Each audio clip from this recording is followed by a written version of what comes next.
Hi everybody, welcome back. Thank you for joining me for this video. This video is all about the diaper-free or elimination communication method of not using diapers, basically, when your baby is little and not really waiting to toilet train them at toddler age, but just starting from the very beginning.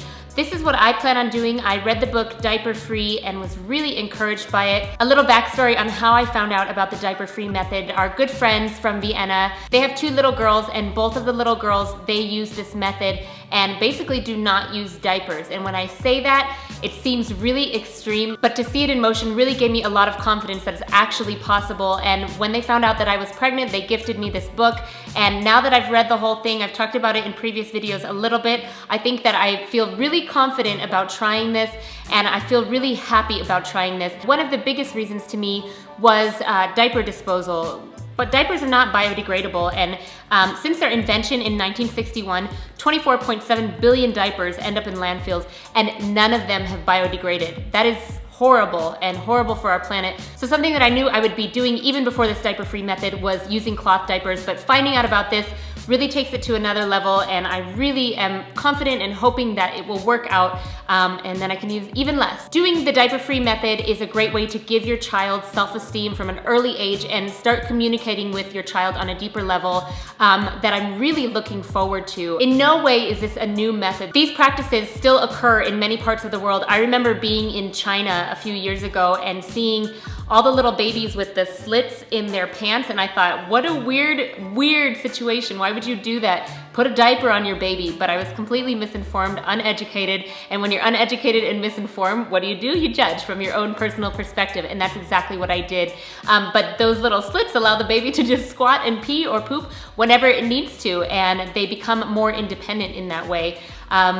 So it's really interesting to me. I love when I come full circle on some sort of idea that before I dismissed as wrong or just never. Those are those moments, those teachable moments for yourself when you're like, oh, okay, now I get it. And something that this book talks about a lot is just kind of disarming those myths that we have that urine and defecation are disgusting and gross and ooh and icky, and if your child does it, it's a shameful thing.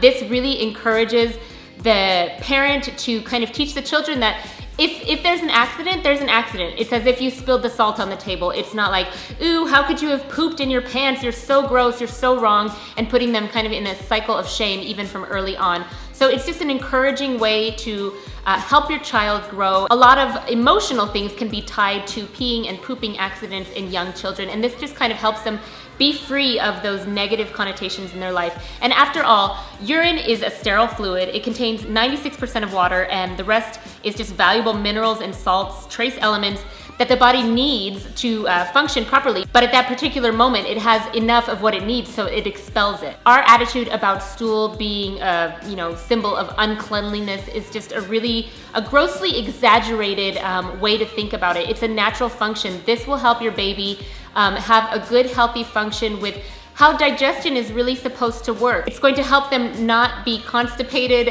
because they feel bad or wrong when they need to go to the bathroom. Digestion is a normal part of life, and this is just one way to help your child learn that early on. My desire is to start this from birth, so you can do it at different times in your baby's early years, but I'm just figuring might as well start from the beginning because I feel like it's easier to teach something and let that continue rather than let one behavior start and then have to relearn.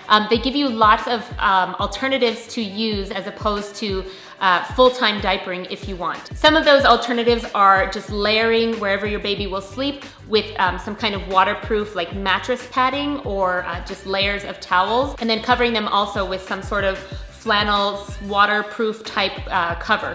Another alternative would be to use a cloth diaper at night, like a pre-fold cloth diaper with a little diaper belt on.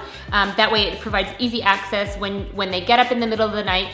You help them, try to pee them, and then you nurse them, and then you put them back to sleep. And there's a natural thing in all of our bodies that we actually produce less urine for nighttime. Of course, accidents are going to happen. Of course, there's going to be unexpected setbacks, and you know what, I'm okay with that. I just feel like it's kind of a better philosophy for me to just deal with it straight away rather than letting them sit in a diaper for too long. But obviously if they need to sit in a diaper for a while, then that's just the way it is. I'm just trying to come across this method with a very open mind and a very free way of looking at it and not getting like hung up on doing it perfectly. So getting down to like how it will actually work is a couple of different things that they suggest in the book. So one would be timing. So making sure that every time your baby wakes up, you give them an opportunity to go to the bathroom, and then after a nap or after nursing, a couple times throughout the morning, times when you start to realize when your baby is actually peeing more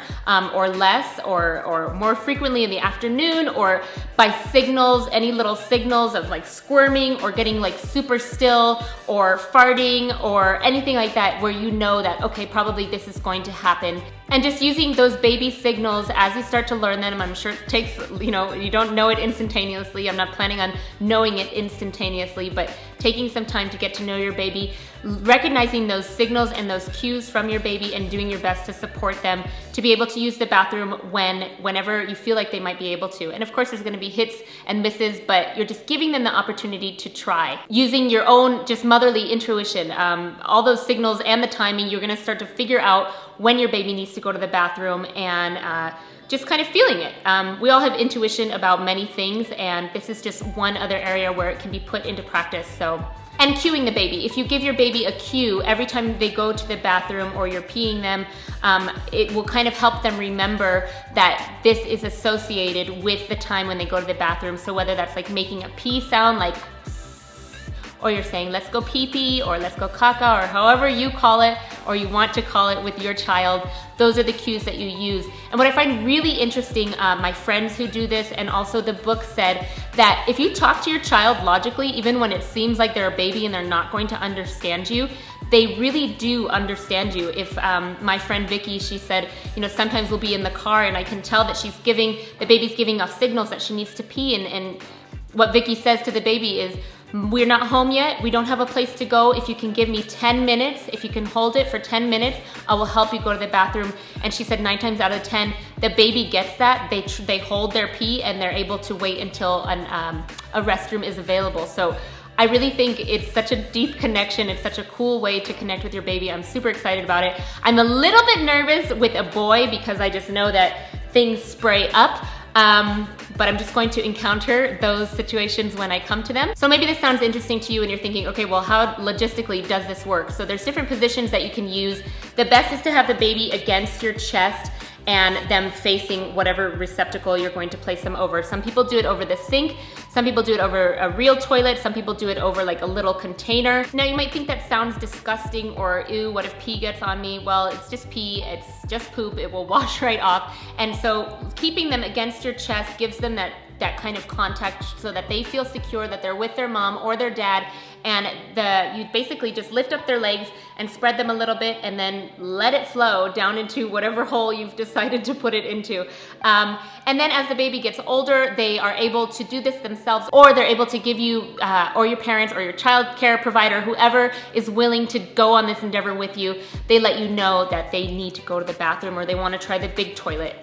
So very, very cool. You can do it kneeling, you can do it while nursing, just having like a little pot under here while you're like cradling the baby. There's so many different ways, and I think probably what is going to work out best is just through trial and error. Now that I've decided I'm not going to use disposable diapers and I'm not going to use cloth diapers, what the heck am I going to use? Because I can't just let my baby just run around free and without pants on, especially in the winter. So here's what I'm planning on buying. They have these diaper belts that are made specifically for this kind of training, and it basically looks like a big scrunchie that goes around the baby's waist. It's not too tight, but it does hold a pre-fold diaper, kind of looks like a sumo wrestler kind of outfit. And basically all you have to do is when you either are ready to help your baby go to the bathroom, or you've seen that they've peed through the pre-fold diaper, you just take that off and you keep the little belt around their waist, and then you just tuck the next one in. It's a really easy access type of way. I'm going to try and look for more pants as opposed to onesies so that I'm able to catch any signs quickly and easily to help the baby realize that we're going to go to the toilet and do this. Keeping a little container near in lots of different rooms is another good way to do it, rather than carrying them to the bathroom every single time. If it's cold or anything like that, especially in the middle of the night, they're not going to want to run with you to the bathroom in the freezing cold. They just need the little receptacle to pee in. I'm going to use a lot of old towels just for different layers and padding. Pre-fold diapers, like I said, I think are going to be really helpful. I'm gonna try and get organic cotton if I can, because that's what's gonna be closest to the baby's skin. Flannel receiving blankets, really anything that you can use as a kind of absorbent pad. This is all gonna be trial and error to me, and I just wanna share with you what I'm thinking. Of course, there are many more people out there who are experts, and I am in no way, shape, or form an expert. I'm excited about the closeness that it's going to bring me and my son and my husband and his son. I think it's going to be a really cool experience, and I just think, why not? And if it doesn't work, it doesn't work, and there's other alternatives. But I always feel like if you feel certain or strong about something, you should just go for it, and you can always, you know, choose a different route if it doesn't work. I've had a lot of people on Instagram be very curious about this, so it is curious. It's very different. It's different from the norms, but I find that as the years progress, I am constantly going in the different direction and different from the norms. So for me, it's not that radical. It's just another step in the direction that I want to go. So I hope you guys enjoyed this video. Thanks so much, and let's talk down below. See you in the next one. Bye.